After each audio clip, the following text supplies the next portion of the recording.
میں کرسمس کی رات امریکہ کے ویسٹ ورجینیا میں ایک ایسا واقعہ پیش آیا جسے آج بھی یاد کیا جائے تو روح کانپ اٹھتی ہے۔ جارج سوڈر نامی شخص اپنی بیوی جینی سوڈر اور 10 پیارے بچوں کے ساتھ کرسمس کا جشن منا رہا تھا۔ ہر چہرہ خوشی سے دمک رہا تھا، لیکن کون جانتا تھا کہ یہ رات ایک برے خواب میں بدلنے والی ہے، ایسا ڈراؤنا خواب جو آج تک ایک نہ سلجھنے والا معمہ بنا ہوا ہے۔ ہوا کچھ یوں کہ رات کے تقریباً 1 بجے گھر میں اچانک آگ بھڑک اٹھتی ہے۔ جارج اور جینی اپنے 4 بچوں کو لے کر باہر بھاگتے ہیں، لیکن اوپر کے کمرے میں سوئے 5 بچے ہمیشہ کے لیے کہیں غائب ہو جاتے ہیں۔ نہ کبھی ان کے جسم کی ہڈیاں ملتی ہیں اور نہ ہی کوئی اور نشانی۔ کیا وہ واقعی آگ میں جل گئے یا انہیں اغوا کر لیا گیا؟ کیا یہ آگ واقعی ایک حادثہ تھی یا کسی خاص منصوبے کے تحت لگائی گئی تھی؟ یہ صرف ایک کہانی نہیں بلکہ ایک ایسا راز ہے جو آج بھی دنیا کو حیران کیے ہوئے ہے۔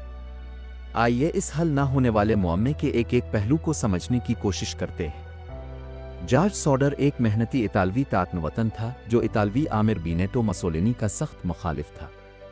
یہی وجہ تھی کہ وہ اٹلی چھوڑ کر امریکہ میں رہنے پر مجبور ہو گیا تھا۔ مسولینی کے خلاف کھل کر بات کرنا اس کے لیے مصیبت بن سکتا تھا، لیکن اس نے کبھی بھی خوف کا اظہار نہیں کیا۔ امریکا میں وہ کوئلے کی تجارت کا کاروبار کرتا تھا اور خوش قسمتی سے اس کا اپنا گھر بھی تھا۔ اس کی بیوی جینی سوڈر ایک ذمہ دار گھریلو خاتون تھی جو اپنے بچوں کو پیار اور ڈسپلن کے ساتھ سنبھالتی تھی۔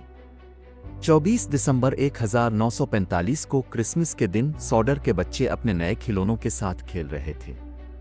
رات ہوتی ہے اور اوپر کے کمرے میں 5 بچے اپنے بستروں پر سونے کے لیے چلے جاتے ہیں۔ رات کے تقریباً 1 بجے جینی کو گھر میں دھویں کی بو محسوس ہوتی ہے۔ جب وہ دیکھنے جاتی ہے تو معلوم ہوتا ہے کہ کچن میں کسی وجہ سے آگ لگ چکی ہے۔ جارج اور جینی اپنے 4 بچوں کے ساتھ باہر نکلنے میں کامیاب ہو جاتے ہیں، لیکن اوپر کے کمرے میں سوئے 5 بچے اندر ہی رہ جاتے ہیں۔ جارج نے انہیں بچانے کی ہر ممکن کوشش کی۔ جب جارج سوڈر دوسری منزل کی کھڑکی کی طرف بھاگا تو اس نے دیکھا کہ اس کی سیڑھی اپنی جگہ سے غائب تھی۔ پھر اس نے سوچا کہ وہ اپنے کوئلے کے ٹرک کا استعمال کر کے کھڑکی تک پہنچے، لیکن جب اس نے انجن سٹارٹ کرنے کی کوشش کی تو ٹرک بھی سٹارٹ نہیں ہوا اور دوسرا ٹرک بھی کام نہیں کر رہا تھا۔ جو لوگ وہاں موجود تھے انہوں نے فائر فائٹرز کو کال کرنے کی کوشش کی، لیکن بدقسمتی سے کوئی جواب نہیں ملا۔ بعد میں جب کسی طرح فائر چیف سے رابطہ ہوا تب بھی کچھ گڑبڑ لگ رہی تھی۔ سب کو ایسا محسوس ہو رہا تھا جیسے یہ آگ کسی حادثے کے نتیجے میں لگی ہو جس میں 5 بچے جل کر راکھ ہو گئے۔ یہ سننے میں نارمل لگ رہا تھا، لیکن اگلی صبح جب تفتیش شروع ہوئی تو حکام نے بھی ایسا ہی بیان دے کر کیس بند کرنے کی کوشش کی۔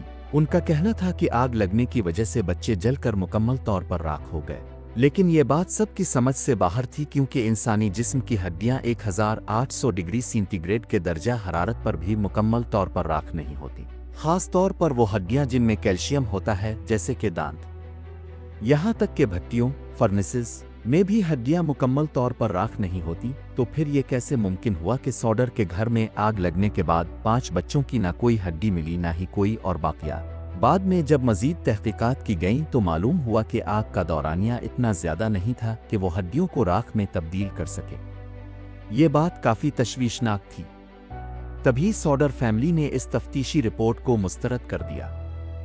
تحقیقات کرنے والی ٹیم نے آگ لگنے کی وجہ کچن میں شارٹ سرکٹ کو قرار دیا، لیکن جارج سوڈر کا کہنا تھا کہ اس نے کچھ عرصہ پہلے ہی گھر کی تمام وائرنگ نئی کروائی تھی اور اس میں کسی خرابی کا سوال ہی پیدا نہیں ہوتا تھا۔ جارج سوڈر نے جب حادثے کے ان لمحوں کو واپس یاد کرنے کی کوشش کی تو اسے کچھ ایسی باتیں بھی یاد آئیں جو کسی گڑبڑ کی نشاندہی کر رہی تھیں۔ آگ لگنے کے وقت جب اس نے فائر بریگیڈ کو کال کرنے کے لیے فون اٹھایا تو اس کی لائن کٹی ہوئی تھی۔ تفتیش میں یہ بات بھی ثابت ہوئی کہ واقعی سوڈر کے گھر کی فون لائن کو باہر سے کسی نے کاٹا تھا، کیونکہ فون لائن کے کنارے صاف طور پر کاٹنے کے نشانات ظاہر کر رہے تھے۔ جینی کو یاد آیا کہ ٹھیک 12:30 بجے گھر کا فون بجا تھا اور دوسری طرف ایک خاتون موجود تھی جو زور زور سے ہنس رہی تھی۔ جینی نے غلط نمبر کہہ کر فون کاٹ دیا۔ اگر 1 بجے فون لائن کٹی ہوئی تھی اور آدھا گھنٹہ پہلے اس پر ایک عجیب کال آئی تھی تو اس کا مطلب یہ ہوا کہ فون لائن آگ لگنے سے پہلے ہی کاٹی گئی تھی۔ یہ رات عجیب و غریب واقعات سے بھری ہوئی تھی۔ پہلے وہ پراسرار فون کال اور پھر آگ لگنے سے چند منٹ پہلے چھت پر کسی چیز کے گرنے کی آواز۔ جینی نے جب کچھ دیر تک مزید کوئی آواز نہ سنی تو وہ دوبارہ سو گئی اور اس کے کچھ ہی دیر بعد اسے دھوئیں کی بو محسوس ہوئی۔ اس کے علاوہ جو سیڑھی جارج ہمیشہ گھر کے پاس رکھتا تھا وہ حادثے کے وقت غائب تھی اور کافی دور ایک کھیت سے برآمد ہوئی۔ جارج کے دونوں ٹرک جو ایک دن پہلے تک بالکل ٹھیک کام کر رہے تھے اچانک اسی رات خراب کیسے ہو گئے؟ یہ تمام واقعات جارج سوڈر کو اس نتیجے پر لے آئے کہ ان کے بچے جل کر نہیں مرے بلکہ اغوا کیے گئے۔ لیکن آخر اتنے شور و غل میں کوئی ان بچوں کو لے کر کیسے بھاگ نکلا؟ جب تفتیشی رپورٹ سوالوں کے برابر نہیں تھی تو مختلف سازشی نظریات سامنے آنے لگے۔ سازشی نظریات۔ پہلا نظریہ، حادثے سے کچھ مہینے پہلے جارج سوڈر کے پاس ایک انشورنس ایجنٹ آیا تھا جو اسے گھر کی انشورنس لینے پر زور دے رہا تھا۔ جب جارج نے انکار کیا تو اس ایجنٹ نے دھمکی دی، اس کا احساس تمہیں تب ہوگا جب تمہارے گھر میں آگ لگے گی۔ دوسرا نظریہ، جارج سوڈر کے مسولینی مخالف بیانات نے اطالوی مافیا کو ناراض کر دیا تھا جس کے نتیجے میں انہوں نے جارج کے بچوں کو نشانہ بنایا۔ تیسرا نظریہ، کچھ لوگوں نے حادثے کے بعد مختلف مقامات پر ان بچوں کو دیکھنے کا دعویٰ بھی کیا۔ یہ معاملہ آج تک حل نہیں ہو سکا اور سوڈر فیملی کے لیے یہ ایک ایسا راز بن گیا جو شاید کبھی حل نہ ہو پائے۔